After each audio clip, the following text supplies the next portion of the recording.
بخاری شریف میں ایک واقعہ ہے جریج کا. جریج ایک صالح شخص تھا، ولی وقت تھا، نماز پڑھ رہا تھا بہت شوق سے. ماں نے کہا یا جریج، میرے بیٹے جریج کہاں ہو؟ اس نے دل میں کہا الہی امی و صلاتی، خدائے میں نماز میں ہوں، امی پکار رہی ہے.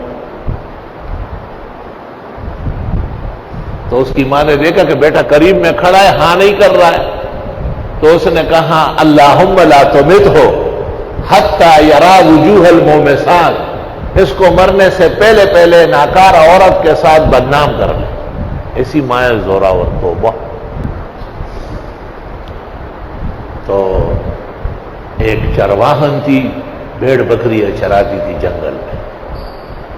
وہ کسی چرواہے سے بھر گئی، اور جب بچہ پیدا ہوا لوگوں نے کہا یہ کیا کیا تم نے؟ اس نے کہا خانقاہ میں صوفی صاحب بیٹھا ہوا ہے، میں پانی پینے آتی تھی اور اس نے میرے ساتھ وہ طاغوت کیا. لوگ آئے اور غریب صوفی صاحب پر تو ویسے لوگ حملہ آور ہوتے ہیں. تو جریج نے پوچھا کہ مجھے پتہ تو چلے کہ کیا غلطی ہے میری. کہا یہ خاتون آپ سے بچہ دے چکی ہے بغیر نکاح. تو اس نے کہا یہ تو غلط ہے، میں تو اس کو جانتا نہیں. تو وہ تھے تو ولی اللہ کے نیک بندے تھے نا. اس نے کہا اگر یہ بچہ بولے، اس نے کہا بہت اچھا ہوگا. اس سے کہا یا بابوس، بخاری کے الفاظ میں ممن انتا، کس کے بچے ہو؟ اس نے کہا من رائے فلاں، فلاں جنگل کے چرواہا، اس کا بیٹا ہو. لوگوں نے کہا یہ تو واقعی ولی با کرامت ہے. اور انہوں نے کہا ہم معافی چاہتے ہیں، اور ہم آپ کے لیے یہ خانقاہ جنگل میں جو جھونپڑی سی تھی، یہ سونے کی وجہ نہ سونا ہونا مجھے نہیں چاہیے، وہ پاکستان میں پیر آئیں گے ان کے لیے دے دو، ایرانی طریقہ تھا. ہاں. وہ ایک شخص آیا میرے پاس کہ میں بیعت ہونا چاہتا ہوں. حضرت کہتے ہیں اپنے بچوں کا پیٹ پالو اور ضرورت نہیں ہے. غریب مزدور سا تھا، اس سے کیا خیر تھی. میں نے کہا رہنے دو، قرآن و سنت کافی ہے فقہ علم و عمل کے لیے، پیری کیا ہے؟ نہیں جی میں بہت شوق ہے، میں کسی اللہ والے سے جڑنا چاہتا ہوں. میں نے کہا نہیں قرار سے بیٹھتے ہو؟ نہیں.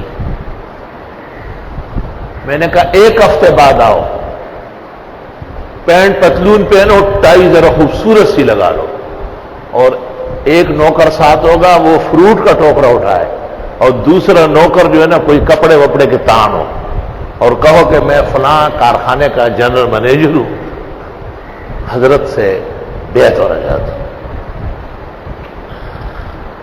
حضرت کو جو پتہ چلا انہوں نے کہا اوہ رات کو میں نے اس کو خواب میں دیکھا ہے. خوب نہ جوڑا ہی بھی نہیں نا فیکٹری میں سر لگی تھی دروں کو خوب نہ. وہ بڑا حیران ہو گیا وہ شخص. اس نے کہا عجیب بات، خیر غیرتی آدمی تھا، بیعت نہیں ہوا. اس نے کہا نہیں بس میں واپس جا رہا ہوں، میں پرسوں آیا تھا، آپ نے کیسا ذلیل کیا مجھے، اور آج مجھے خواب میں بھی دیکھا اور چوما چاٹی شروع ہو گئی ہے. صرف بیعت ہونا نہیں، خلافت بھی تیار ہے، اور آپ جیسے لوگوں کو تو اللہ بھیج رہا ہے.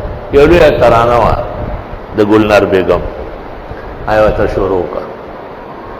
ایک پیر طریقت مجھے کہتا ہے آپ کے سلسلے کا ذکر کرتے ہیں، تو دیکھو میں سلسلے ذکر کائے، تو دیکھو میں کائے پریزا یا ایھا الذین آمنوا اذکروا اللہ ذکرا کثیرا جب نازل ہوئی، نقشبندی چشتی سروردی قادری ابھی پیدا نہیں ہوئے، میں وہ ذکر کر رہا ہوں جو قرآن میں ہے. تو دیکھو میں سلسلے ذکر کا ہے، میں یا ایھا الذین آمنوا اذکروا اللہ ذکرا کثیرا وسبحوہ بکرۃ واصیلا، یہ ذکر کرتا ہوں. بتاؤ رسول اللہ صلی اللہ علیہ وسلم کو کس پیر کا پابند بنا رہا ہے؟ کچھ شرم کرو، کچھ حیا کرو، اپنا ایمان ٹھیک کر لو پہلے. قرآن کریم میں علماء کا نام ہے اہل الذکر. فاسألوا اہل الذکر ان کنتم لا تعلمون. کیوں؟ قرآن کے ماہر وہ ہے، 3 گھنٹے کوئی پیر پڑھا لے تو پتہ چل جائے گا اس کو، ساری رات مردار پر پڑا رہے گا الٹا۔ ذکر سنت بخاری ترمذی، ہمارا کام ہے راتوں کو کاٹنا یاد دل بھر میں۔